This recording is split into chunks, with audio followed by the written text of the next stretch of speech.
Welcome to the Daily Jerry Anderson podcast. Listen, it's early days yet. We've only just started the programme, but I have to say, look at my screen.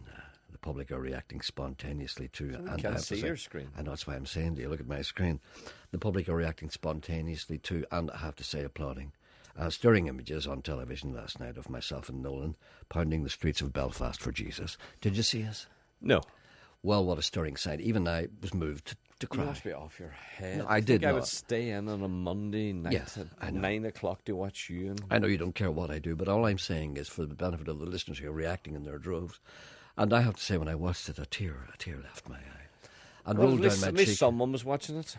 Well, I had to watch it because I usually watch anything I do on television. I usually I watch can't it get through him. Excuse me? I can't get him. Get what? I phoned and phoned and phoned and he won't reply. Who? Kenny. Kenny whom? Kenny Archer. Kenny Archer. Oh. I don't know where sorry, he is. I missed something there. I was talking about something else, and suddenly you changed the subject for no reason. Kenny Archer, yeah, you expressed a wish to have him attend our outside broadcast at Balmoral show tomorrow. And no better man than Kenny to be yodeling amongst the livestock. Yes. And no word of him? No answer. Not. Maybe it could be away on a Caribbean cruise, for all we know. Yeah. We don't know, you see. We don't know, no. Kenny's a man. Kenny's a world citizen. Could be away. And maybe perhaps if he's listening, maybe he'd contact us. Or maybe he doesn't want to be seen with us at all. There's always that possibility. Many people have expressed, hello.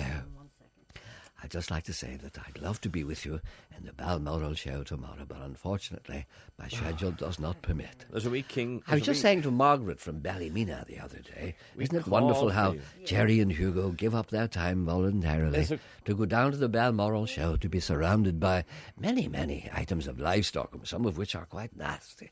I remember last year, Mr. Coyle was fondling the undercarriage of a large bull, which seemed rather upset. I was worried about his safety. After all, if that bull had taken this the wrong way, Mr. Coyle might have ended up with a hoof in his face. We don't want that, do we? Not coming up to the holy season of Easter. The Queen. Not the Queen. The Queen? The Queen's on the line. Hello. Hello. Jerry, how are you?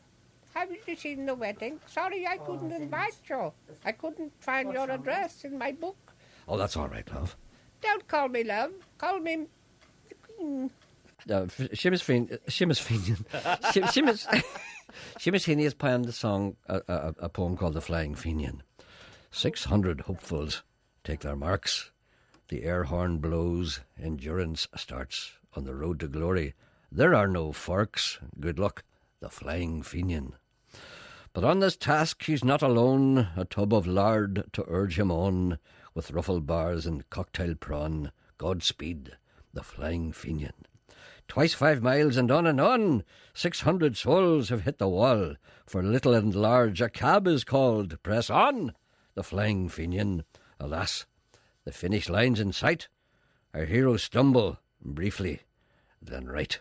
Meaning to say they right themselves. I'm not saying right as in left. They right themselves. They adopt the perpendicular again after falling down. You've done us proud, the public shout. Lord boy and the Flying Fenian. The Flying Fenians and fly again. Nolan is the plodding Protestant. The Flying Fenian and the plodding Protestant. A gentleman writes to me, he says, I have recently returned from a vacation in Turkey. I was curious to know if you, or the listeners, could help me out. You see, whilst I was in Turkey, as tradition dictates, I became accustomed to the ways of the Turkish bath. I have since become somewhat addicted. For the benefit of your listeners, of course, who will know this, the Turkish bath is a communal area for both men and women, where you can bath and bathe, indeed, and wash together in a cleansing ceremony.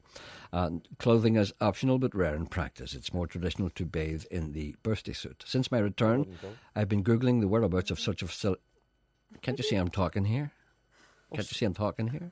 Sorry, Janet asked me, did I have a Turkish bath when I was in Turkey? And I said, no, I wouldn't dare go there. Why not? Janet went. I wouldn't go. Was she on the nip?